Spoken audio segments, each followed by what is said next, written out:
the development of heart tube, did they discuss any anomalies regarding it? No. Okay. Congenital heart defect is the abnormalities of the heart or the great vessels present at the time of the birth. The reasons or the factors that causes your congenital anomalies are environmental exposures, that is conditions like rubella, teratogens and maternal diabetes, and also few genetic factors like trisomy 13, 15, 18, 21 and also the Turner syndrome. Okay. Anomaly in the position. We have two conditions. The first one is dextrocardia and the second one is ectopia cardis. Dextrocardia is a rare heart condition in which your heart points towards the right side of your chest instead of the left side. In a normal condition, you can see basically your heart will point towards the left side, but if a dextrocardia is present, your heart will point towards the right side. Okay. Dextrocardia is congenital, which means people are born with this abnormality. Less than 1% of the general population is born with this dextrocardia condition. There is one more condition called situs inversus. What do you mean by situs inversus or situs inversion? Improperly placed compared to where it actually should be. Okay, any other answers? So, if I want to say in general what is situs inversus or inversion, it is also a congenital condition or a abnormality where you can see the presence of all your right side organs or structures basically in the left side and vice versa. That particular condition is called sinus inversus. When your dextrocardia is present along with the situs inversus, the chambers and blood vessels of the heart are reversed from side to side. That is, all the structure that are normally lie on the right side are now present in the left side and vice versa. Okay. With it, many or all of your visceral organs are on the mirror image side of your body. For example, in addition to heart, the liver, spleen or any other organs may also be located on the opposite or wrong side of your body. So, if the question is what is dextrocardia, you are going to write dextrocardia is a heart disease where we can see the heart pointing towards the right instead of left. Okay. If the question is what is dextrocardia when it is present or occurs along with the situs inversus, your answer should be the chambers and blood vessels that are present inside your heart are placed in the wrong side. Okay. The next condition is ectopia cardis. So, what is ectopia cardis? Heart is present outside the chest cavity. Okay. Why does it happen? What is the reason? It's mentioned there. You can just read.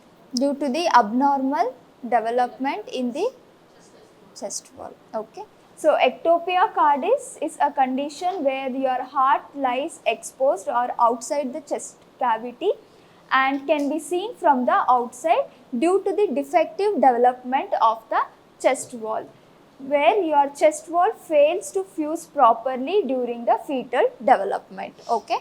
That condition leads to ectopia cardis.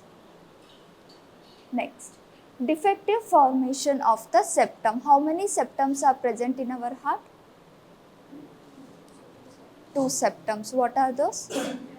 Atrioventricular and how many septums are present total in your body? Your previous batch said 4 septums. Yesterday's batch. At least can you name any septums?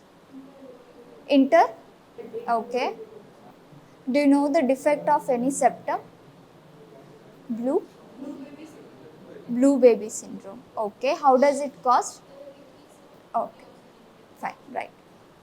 So, the next, in the position abnormality, we have dextrocardia and ectopia cardis. In the defective formation of septum, we have a condition called patent truncus arteriosus. In the patent truncus arteriosus, we can see the defect formed in the spiral septum. It may not be formed, or the partial absence of this septum leads to the communication between your aorta and the pulmonary trunk. This is the normal heart and this is the patent truncus arteriosus condition. What is the difference between these two figures? What is this? Your right ventricle, and this is left ventricle. From the right ventricle, the flow is taking place through the, what is this? Pulmonary trunk, and from the left ventricle, the flow is taking place through arch of aorta. What is happening in the second picture? How? So what exactly is spiral septum now? Spiral septum is a septum that is present between your aorta and pulmonary trunk. Okay? And how the formation of spiral septum takes place? Formation of spiral septum. Okay, fine. Your spiral septum is a septum that present between your pulmonary trunk and aorta. When the defect happens in the spiral septum, it leads to a condition called patent truncus arteriosus. So the partial absence of the septum leads to the communication between the aorta and the pulmonary trunk. Okay. Next one is a combined defect. Combined defect is nothing but in a condition where you can see two or more defects occurring at the same time or together. The one well-known condition for the combined defect is Fallot's tetralogy. These are the four defects that happening, or the abnormalities that taking place in the Fallot's tetralogy. Those are interventricular septal defect, aorta overriding the free upper edge of the ventricular septum, pulmonary stenosis, hypertrophy of the right ventricle. So the first condition is interventricular septal defect.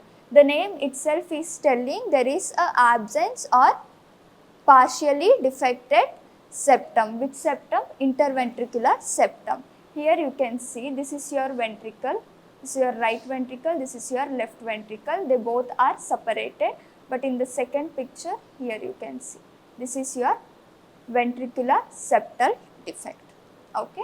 And the second condition is aorta overriding the free upper edge of the ventricular septum. That means your aorta is overlapping or pulmonary. Okay, fine. Any other answers? There is a normal heart, there is a Fallot's tetralogy heart. Just observe both of them and answer it. What do you mean by overriding of the aorta? Okay, right. Any other answers? Okay, for next class, find out what exactly aorta overriding the free upper edge of the ventricular septum. If you try to decode that sentence, answer is already there. You have to be little louder. I can't hear because of the fan.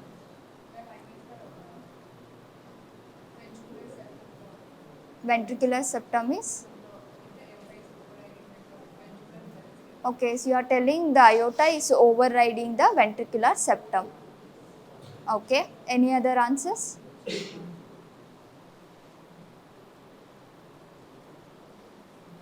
Fine. Next we have pulmonary stenosis. What do you mean by stenosis?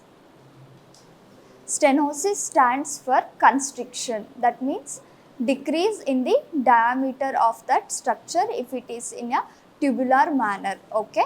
So the constriction of pulmonary trunk will take place here. You can see pulmonary stenosis. And the last one is hypertrophy of the right ventricle. So what is hypertrophy? Increase. Okay, increase in size also due to the muscle. What do you mean by hypertrophy? Overactivity, increase in size, or I can also say overly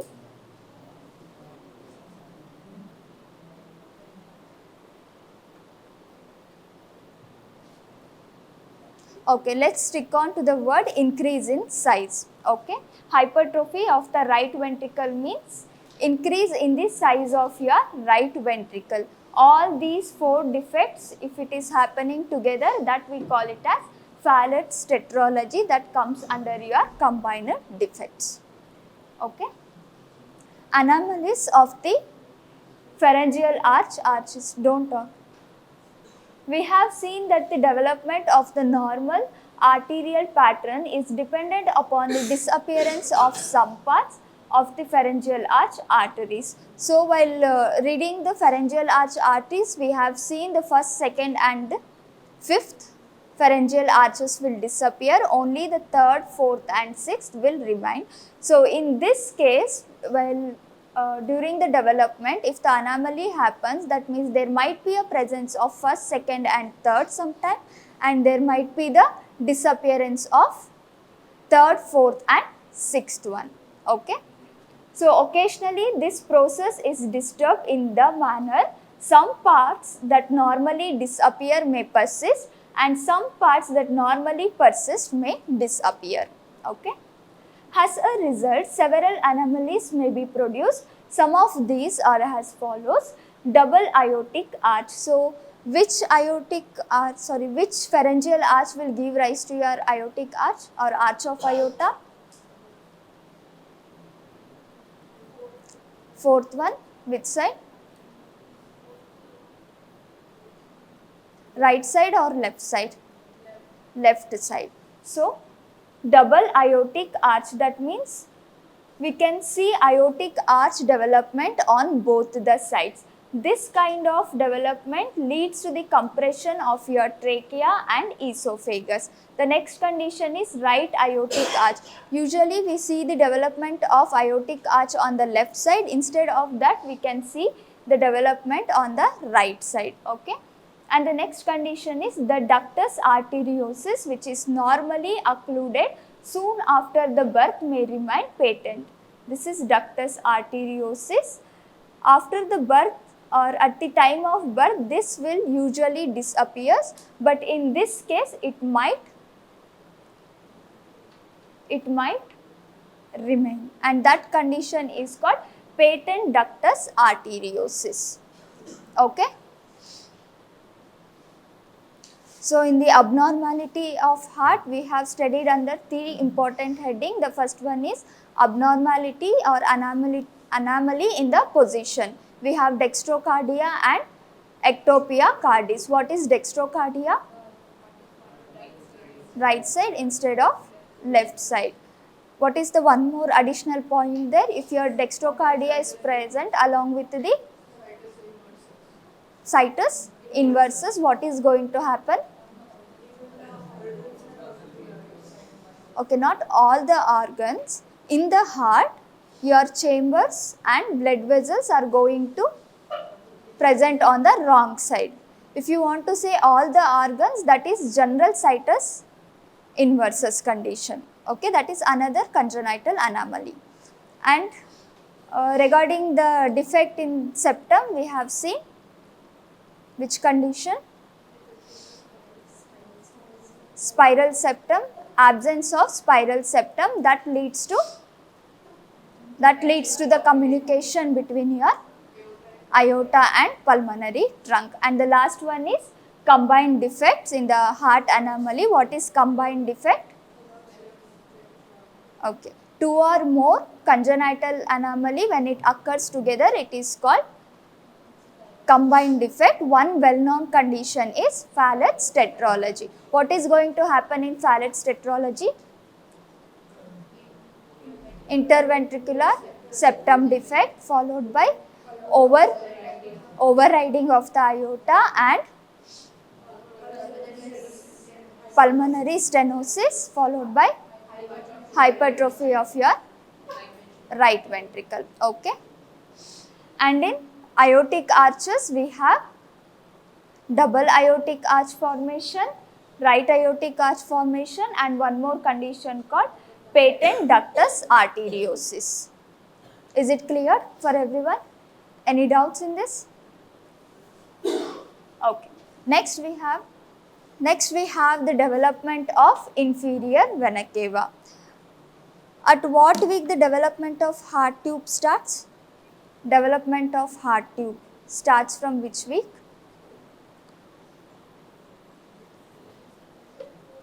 Fourth week.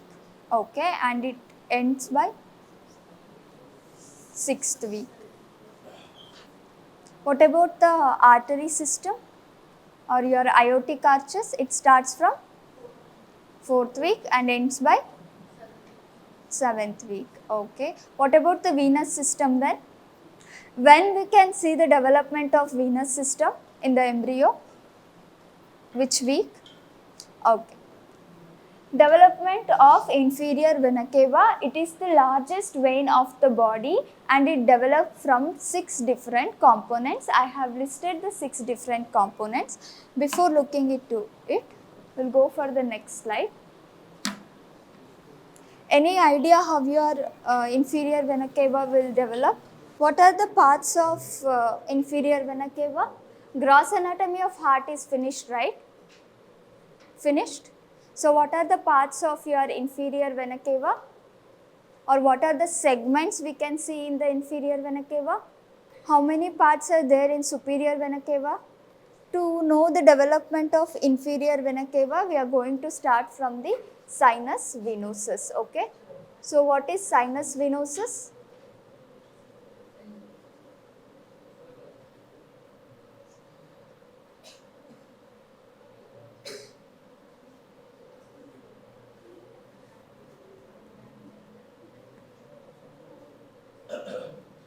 What is sinus venosus? Your sinus venosus is the venous end of the developing embryo. Okay. This sinus venosus have 3 sets of vein draining into them. They are vitelline vein, and then we have umbilical vein followed by common cardinal vein. The structures are similar. Sinus venosus is the venous end of your developing embryo. We have 3 sets of veins that drain into your sinus venous. Those are vitelline vein, umbilical vein and common cardinal vein. Now we will concentrate on the common cardinal vein. Your common cardinal vein is formed by the fusion of anterior cardinal vein and posterior cardinal vein.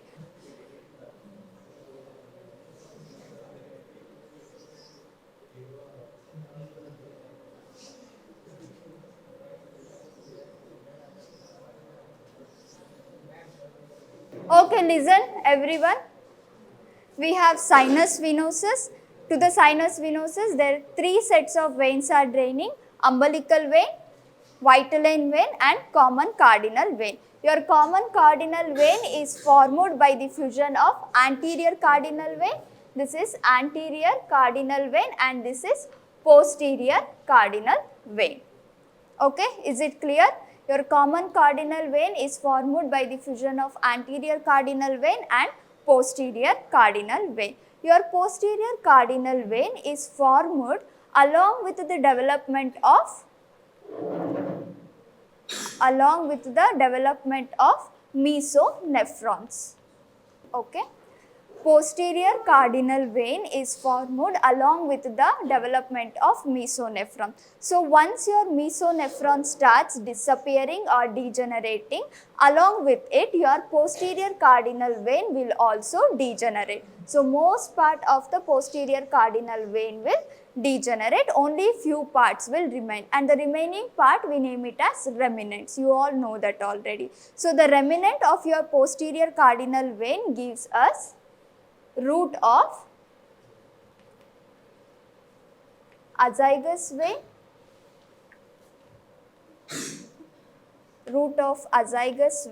and one more structure called common iliac vein. Is it clear?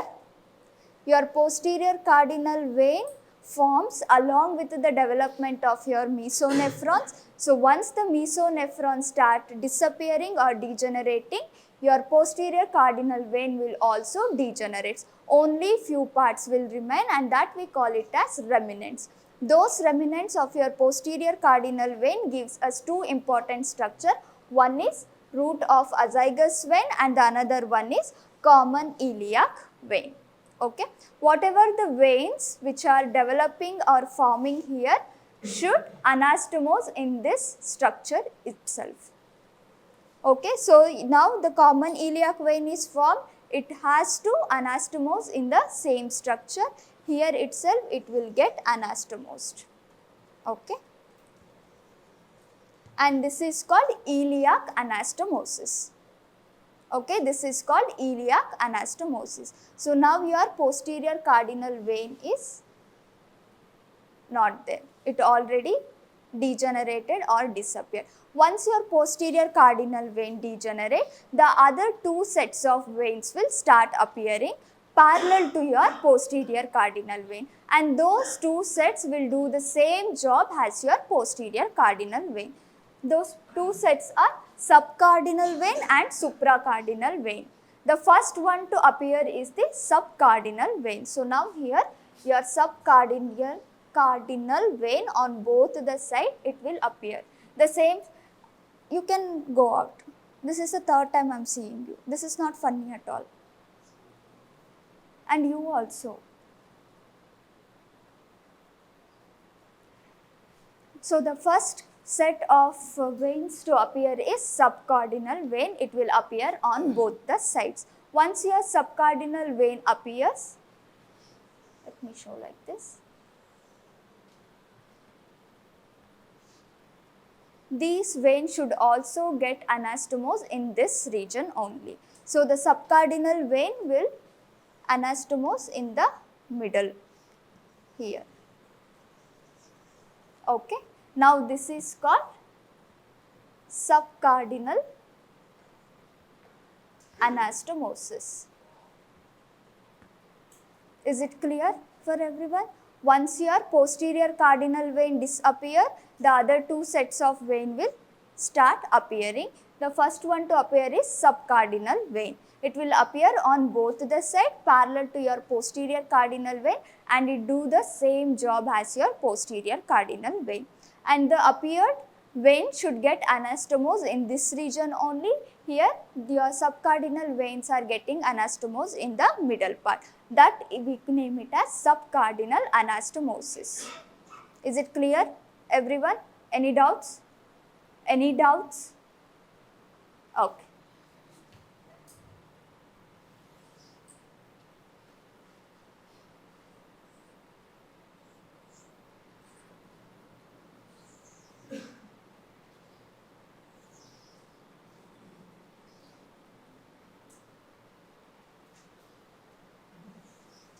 Now imagine this has a subcardinal vein, okay.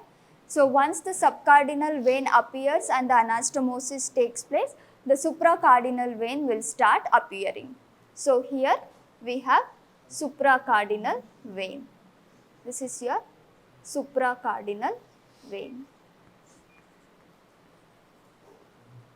Supracardinal vein. So your supracardinal vein will also get anastomose in the middle part. But this anastomosis is taking place along with your subcardinal anastomosis. So we name it as sub-supracardinal anastomosis. Okay. This we will name it as sub-supracardinal anastomosis. Any doubts in this? Once your subcardinal vein appears, next set is to be your supracardinal vein. Whatever the vein is appearing, it should get anastomose, but here the anastomosis is taking place along with your subcardinal anastomosis. So we name it as sub-supracardinal anastomosis. Okay. In the same region, the development of your kidney is also taking place. Okay. In the same region, development of kidney is also taking place. So the development of kidney will interrupt or disturb the continuity of your supracardinal veins. So it will disturb the continuity of your supracardinal vein. By that disturbance, now we have two parts. Let's say here we can see the kidney part. So this is above the kidney, that is cranial, and this is below the kidney part, that is called caudal. Is it clear for everyone? In the same place, the development of kidney is taking place, so it disturbs the continuity of your supracardinal vein. So whatever the part that is present above the kidney, that we name it as cranial part, and whatever the part that is present below the kidney, we name it as caudal part. Is it clear for everyone? Any doubt in this? So now whatever the above part is present here, no, this part will give rise to your azygous and hemiazygous vein. Okay. Cranial to the kidney part will give us azygous and hemiazygous sets of vein. The below part, that is caudal part, will give rise to, this part will give rise to your inferior vena cava. Is it clear? Any doubts in these two pictures, like diagrams? Any doubts? Sure, everyone? Okay.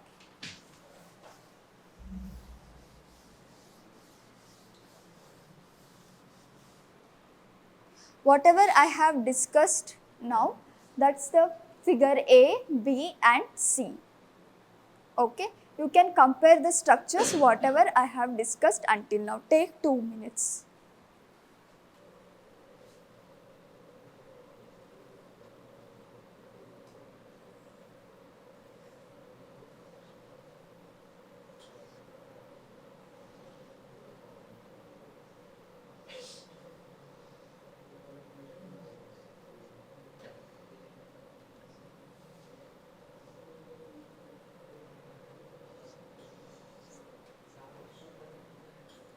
Okay.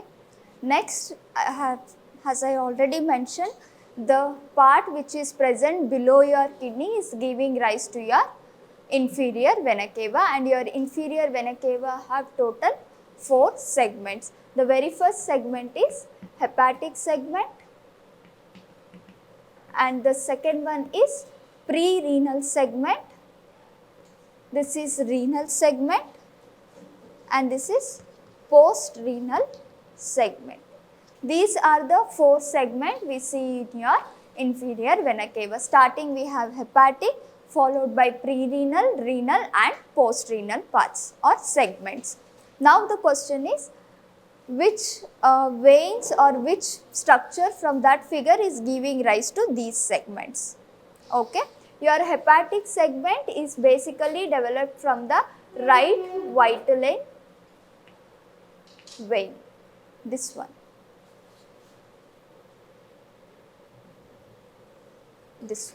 okay. The right vitelline vein is giving or forming your hepatic segment, okay.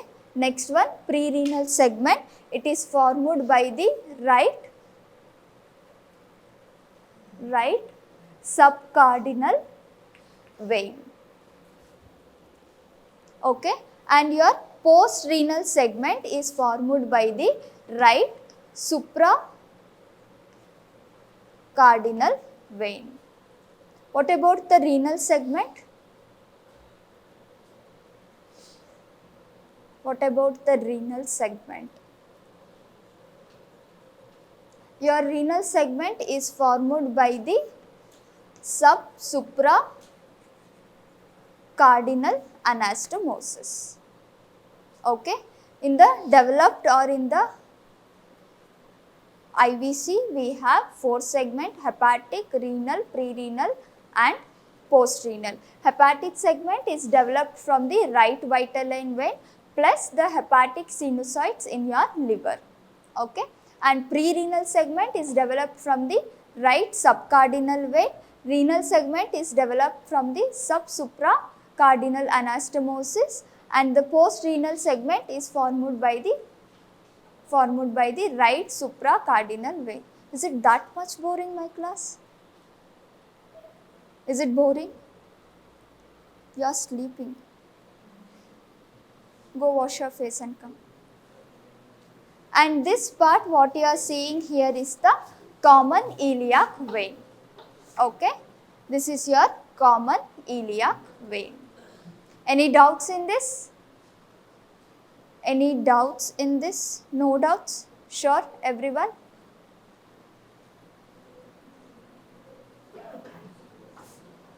Sure? That's how your inferior vena cava is developed. We have to start from the sinus venosus and then we are going to end with the 4 segments of the inferior vena cava.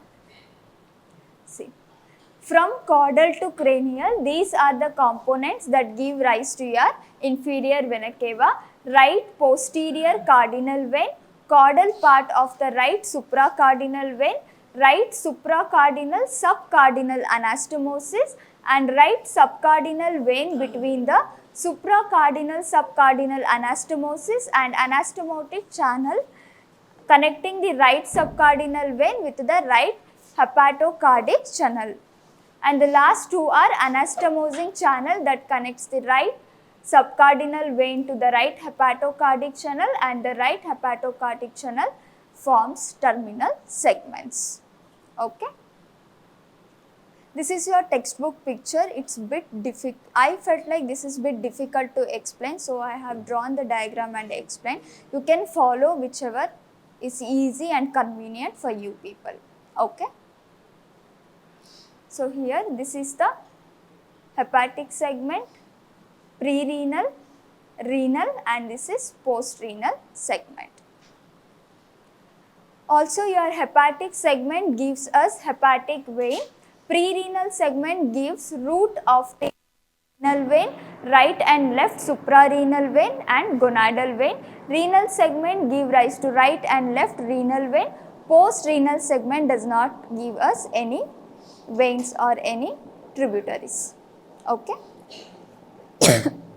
Next, the anomalies of the inferior vena cava, that is the absence of hepatic segment. What happens if this hepatic segment is not present?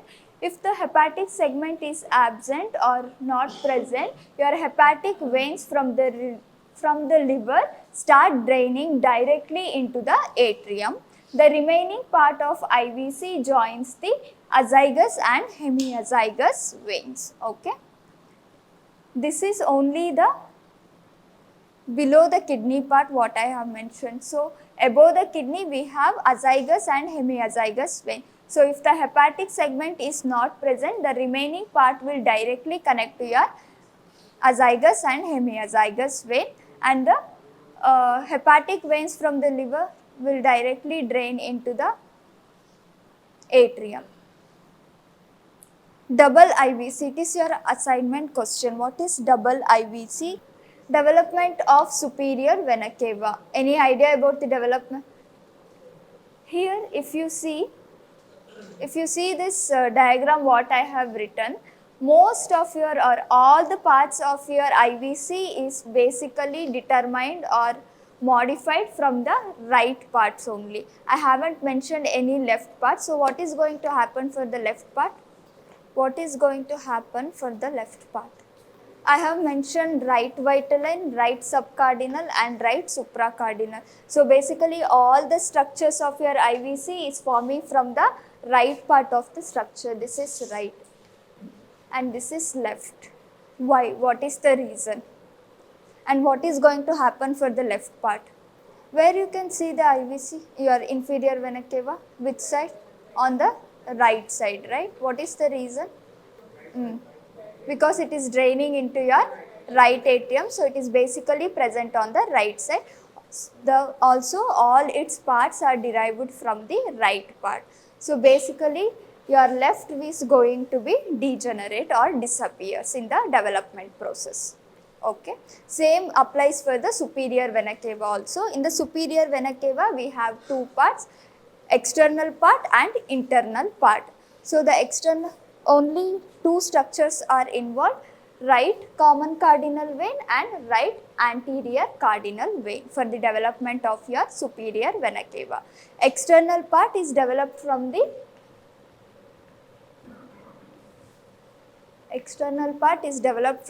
right anterior cardinal vein, and the internal part is developed from the right common cardinal vein. That's all about the superior vena cava. If they ask you about the development of superior vena cava, it develops from the two components. Those are right anterior cardinal vein and right common cardinal vein.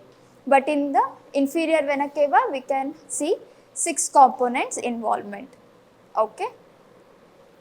The two parts of superior vena cava are extrapericardial and intrapericardial parts. As the right common cardinal vein opens into the right horn of the sinus venosus, the superior vena cava at first opens into the right horn of the sinus venosus, and later when the right horn of sinus venosus is observed into the right atrium, the superior vena cava finally opens into your right atrium. As it is opening into the right atrium, only the right side structures are involved. Those right side structures are right anterior cardinal vein and right common cardinal vein. That's all about the development of superior vena cava and inferior vena cava. Any doubts? Any questions? Fine then. Thank you.